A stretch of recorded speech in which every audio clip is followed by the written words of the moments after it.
Mesdames, Messieurs, bonsoir. Merci de préférer la télévision nationale. Adaptation au changement climatique. La Guinée accompagne les différents acteurs de terrain et Forécaria éventuellement peut être le bon exemple. Les communautés viennent de recevoir un important lot d'équipements agricoles, une manière de les accompagner dans la production devenue de plus en plus difficile à cause des caprices de la nature. Reportage Mamadou Alpha Baldi. Dans les communes rurales de Benti et Farmouria, la destruction de la mangrove et la montée des eaux salines constituent un frein certain à la production locale. Zone agricole par excellence, les conséquences des changements climatiques sont déjà perceptibles sur le terrain. Pour accompagner les communautés et renforcer leur résilience, Guinée Écologie offre divers équipements aux populations de ces deux localités. L'idée, c'est de conserver les mangroves, c'est-à-dire de promouvoir les bonnes pratiques pour la protection de l'environnement. Et à côté de cela, on doit aussi accompagner les communautés dans le développement des activités génératrices de revenus. En plus du matériel agricole, des semences améliorées sont aussi remises aux communautés. Les risques liés au réchauffement climatique sont évoqués et la promotion de l'éco-citoyenneté encouragée. Avant, on n'a pas beaucoup de matériel, mais aujourd'hui, on a gagné beaucoup d'infrastructures qui peuvent être mises en valeur pour pouvoir bien faire notre bas-fond. Bien utilisé et organisé de telle manière qu'il n'a pas perdu. On a beaucoup souffert à Benti, nous les femmes de Benti. Vraiment, je suis très contente de Guinée Écologie. Avec cet accompagnement, Guinée Écologie et ses partenaires comme le partenariat régional pour la conservation de la zone marine côtière PRCM compte accompagner le gouvernement dans sa lutte pour la protection des écosystèmes et la réduction des impacts du réchauffement de la planète le long du littoral. Santé à Boké, l'hôpital régional aura bientôt une centrale d'oxygène. Le gouverneur de la région a récemment lancé les travaux. C'est un financement de l'UNICEF afin de soulager les patients dans cette partie de la Guinée. Reportage Younousa Tawel Kamara. Le personnel soignant de l'hôpital régional de Boké va bientôt se frotter les mains. Sa structure sanitaire aura désormais sa propre centrale d'oxygène. C'est une initiative du ministère de la Santé sous financement de l'UNICEF. La réalisation de cet édifice public qui reçoit tous les jours les patients venus de partout pourrait contribuer davantage à offrir un service de santé de qualité pour sauver des vies. L'oxygène est très nécessaire pour la prise en charge de beaucoup de malades. Nous remercions le général Mamadi Doumbouya qui ne ménage aucun effort pour faciliter les actions de la santé dans la préfecture de Boké. La pose de la première pierre de la construction de cette centrale d'oxygène constitue un ouf de soulagement. Si l'État, à travers la vision du chef de l'État, le général d'armée Mamadi Doumbouya aujourd'hui, on a l'opportunité d'abriter la fabrication de l'oxygène sur place, on ne peut que s'en réjouir. Après la pose de la première pierre par le gouverneur de la région de Boké, les ouvriers de l'entreprise en charge des travaux s'activent à respecter le délai contractuel prévu pour 3 mois. Nous avons commencé les travaux et nous avons fait une mobilisation en personnel, en matériel et matériaux aussi. Nous avons pris toutes les dispositions par rapport à l'exécution de ce projet dans les règles de l'art. Par cette initiative, le gouvernement guinéen et son partenaire UNICEF expriment ainsi leur volonté à renforcer le système sanitaire de l'hôpital régional de Boké en l'équipant de matériel adéquat. La Guinée s'apprête à participer au festival des musiques urbaines d'Anoumambo. Le commissaire général du FEMIA, Assalfo, leader du groupe Magic System, a défini la partition de la Guinée en tant que pays invité d'honneur. C'est à la faveur d'une conférence de presse. Les autorités, quant à elles, souhaitent relever ce défi. Ousmane Ba.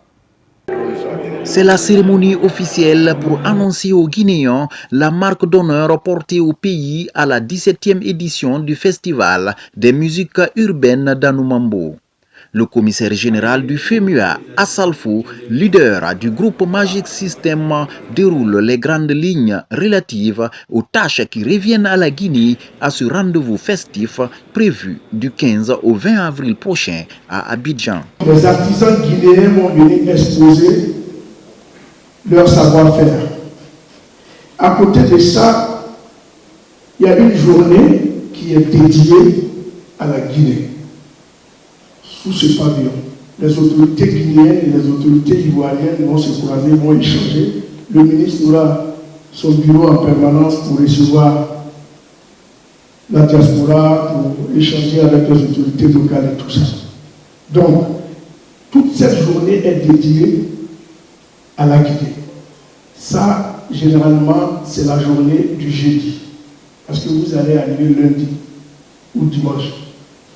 Et la nuit du mercredi, il y a la nuit de la Guinée, qui est une des articulations des pays invités d'honneur.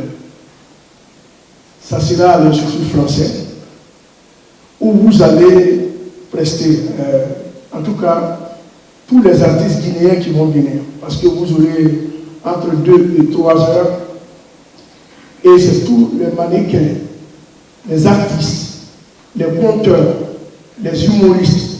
En tout cas, cette nuit-là va permettre à la Guinée de montrer ses valeurs. Le lendemain, il y a le grand podium où va s'exprimer Takana Zion. Il y a 10 artistes qui font la tête d'affiche. Et dans les 10 artistes, il y a Takana Zion qui représente la Guinée. Un événement que la Guinée entend mettre à profit pour mettre en exergue toutes ses richesses culturelles, touristiques et artisanales. Pour y arriver, les autorités au plus haut niveau annoncent un engagement fort pour relever ce défi. Je tiens à vous assurer, Monsieur le commissaire général du FEMUA, que la Guinée sera dignement représentée à cette 17e édition. Avec Takana Zion en porte-étendard, accompagné par une belle brochette, une belle sélection d'artistes talentueux, notre gastronomie, nos artisans, nous allons faire résonner la richesse et la diversité de notre patrimoine musical à Abidjan. La Guinée, fidèle à son histoire et à son héritage artistique, répondra présente avec force et passion. Cette cérémonie est marquée par la projection d'images sur l'édition précédente pour inspirer les Guinéens afin de sortir l'artillerie lourde. La Guinée, à son tour, a projeté des images sur le potentiel culturel et touristique qu'elle compte mettre en avant au FEMUA 17 qui sera célébré sous le thème « Civisme et sécurité routière ». Soutien aux idéaux de paix et d'unité, les populations de Dabompa Plateau 1 ont, à travers une cérémonie de lecture du Saint-Coran, imploré la grâce d'Allah pour la paix et la réussite de la transition. Reportage Sona Sagno. En ce mois béni de Ramadan, les filles et fils du quartier d'Abompa Plateau 1, fidèles à leur tradition, se sont réunis autour du Saint-Coran à la mosquée Djida pour implorer la grâce divine et prier pour la paix et la réussite de la transition.